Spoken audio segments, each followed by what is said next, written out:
Bonjour à tous et toutes. Donc j'ai 10 minutes, sinon vous allez serez en retard pour la pause déjeuner. Donc je vais essayer d'être ultra efficace. Ce petit tableau va m'aider à parcourir nos convictions et comment on a pris le chantier IA au groupe Rocher. L'impact métier, donc tous nos métiers sont impactés par l'IA. Je dis bien l'IA parce que là il y a l'IA générative qui est arrivée, mais avant on était dans l'IA prédictive, donc on utilise l'IA, vous connaissez ça par cœur depuis des années, sauf que depuis 2022 ça s'est vraiment fortement accéléré. Donc la manière dont on l'a adressé au groupe Rocher, c'est très rapidement, on a défini par métier, désigné des champions IA. C'est-à-dire des gens qui avaient cette appétence, quel que soit le niveau hiérarchique, et qui allaient représenter leur métier, le légal, la finance, le marketing. Dans le marketing, il y en a plusieurs, que ce soit la créa, etc. Enfin, la créa, le CRM. Et donc, eux, leur but, c'était d'arriver à identifier des cas d'usage métier. Et à partir de là, on en fait le tri. C'est-à-dire, il y a une partie qu'on arrive à adresser de manière, facile, le compte-rendu de réunion, la traduction d'email, de la création de contenu simple, tout ça, on fait ça de manière très, très aisée avec les outils qui sont à notre disposition. Mais rapidement, ce qu'on s'est rendu compte, c'est qu'on avait beaucoup de collaborateurs qui allaient sur ChatGPT ou du Gemini et qui inséraient du contenu de l'entreprise. Donc, on a créé un board IA, on va dire, éthique, qui vient scanner les initiatives, mais bon, ça ne suffit pas. Donc, on a lancé, fin d'année dernière, notre Private GPT, qui nous donne un avantage déjà par rapport au modèle LLM, c'est-à-dire qu'on n'est pas loqué. On est sur un Private GPT pour le groupe Rocher qui permet de connecter plusieurs LLM. En fonction des contextes. Donc Claude, Gemini, Mistral, tout ce que vous voulez, on peut en débrancher, en rebrancher. Et donc ce qui donne une capacité à s'adapter aussi aux évolutions de ces différents LLM. Ce qui amène aussi quand même un petit peu de stress pour certains, c'est quel LLM je choisis par rapport à mon contexte. Donc là, on crée un agent qui vient vous aider à choisir le bon LLM. Donc ça, c'est la deuxième, c'est là où ça devient un peu schizo, hein, mais c'est la beauté de l'IA, on va dire. Et donc là-dessus, ce qu'on fait, c'est qu'on vient... cette plateforme, elle permet de créer des assistants et des agents. Et c'est là où le facteur adoption de l'IA et ressources humaines prend toute sa dimension. C'est-à-dire que nous, on pense qu'il n'y a pas, c'est pas une approche top-down ou quoi que ce soit. Vous allez avoir des gens qui sont appétents. C'est pas une question d'âge non plus. Un de nos plus anciens développeurs, c'est celui qui est le plus agile au niveau de l'utilisation de l'IA pour coder plus vite. Donc il n'y a pas de, c'est pas une, c'est tout le monde y a accès, mais on va comme toute transformation technologique, il y en a qui sont plus appétents que d'autres. Donc l'idée, c'est de libérer les énergies. Donc on a nos fameux champions IA d'un côté qui sont eux chargés de s'assurer que ça se diffuse bien au niveau de leur direction et qu'il y a, on va dire qu'on est nourri de use case. Et puis vous avez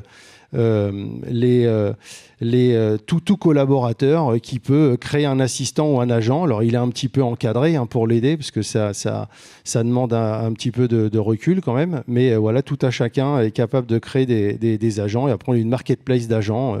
Alors on évite d'avoir 36 agents pour faire un compte rendu de réunion notamment, mais voilà. Et bien entendu, le petit facteur économique d'un Private GPT, c'est que vous évitez tous les abonnements un peu onéreux à un truc qui commence par C et qui est dans une entreprise qui commence par M. Donc là, vous payez nettement moins cher. L'environnement technologique. Ne pas oublier, l'IA, c'est la partie émergée de l'iceberg. Je vais y revenir juste après. Au niveau techno, on va toujours garder nos clouds. Et la data, ça a servi en fait l'IA à pouvoir éclairer des COMEX sur l'importance de la data. Moi, dans mon métier, ça m'a aidé quand même à faire passer aussi ce que je martèle depuis des années, qu'on a besoin d'une data gouvernée, de qualité, apaisable, tout ce que vous voulez, pour qu'on ait une IA qui soit la plus efficace possible. J'ai pas mes lunettes, donc c'est pour ça que je me retourne, je suis désolé. Non, mais je pense que j'ai rien oublié sur celle-là. Alors, le fameux iceberg. En haut, on va avoir 30%, oui, c'est de la techno et c'est des algorithmes, avec des socles techniques. Je ne sais pas si vous voyez, mais ça avance à une vitesse incroyable. Il y a 6 mois, j'en parlais tout à l'heure avec 2 personnes. Je vais vous donner les 2 noms, mais il y en a d'autres. Un Replit, je ne suis pas sûr. Lovable, c'est sûr, n'existait pas. C'est des outils qui sont, enfin, c'est pour le prototypage, c'est vraiment dingue. C'est-à-dire qu'en 2h30, on a créé un agent beauté juste avec un prompt. Et on a une vue client, on a une routine beauté, et puis 2-3 autres fonctions. Donc derrière, c'est pas une appli finalisée, mais c'est quand même une interaction que vous pouvez avoir avec votre métier ou que les métiers peuvent avoir eux-mêmes et qui accélère la phase de prototypage. Et donc, on voit bien, c'est pas progressif, ça avance par palier. Donc, ce que je vous disais tout à l'heure, nous, d'un point de vue techno, c'est que nous, on est très concentrés sur le cloud, la data, les API et la sécurité. Sur les parties solutions, et notamment les agents, les assistants, là, on n'est absolument pas dogmatique dans notre approche. Et moi, j'ai en charge ce passage à l'échelle, on va dire, à l'IA.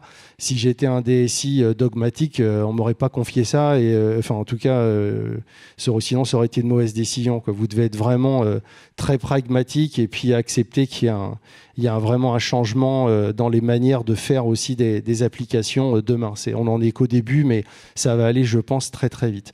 Sur la partie cachée de cette fameuse iceberg, nous, on pense qu'il y a vraiment l'humain, l'organisation et les processus. On va avoir assez rapidement des métiers, on va dire, augmentés. Vous pouvez penser aux achats, des assistants ou des agents qui vont aider les personnes au quotidien, le légal. Est-ce qu'un juriste va disparaître ? Bah non, parce qu'il a tout son travail d'interprétation derrière qui sera toujours là, mais il va être augmenté.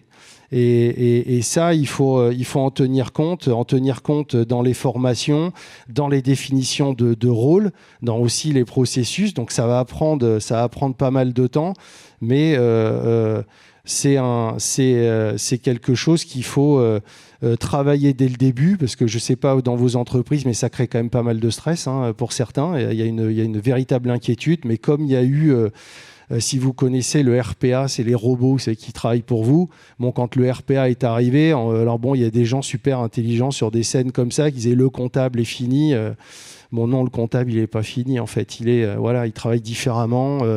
Il travaille moins tard pour faire ses clôtures quand vous avez des RPA qui vous aident dans votre métier au quotidien.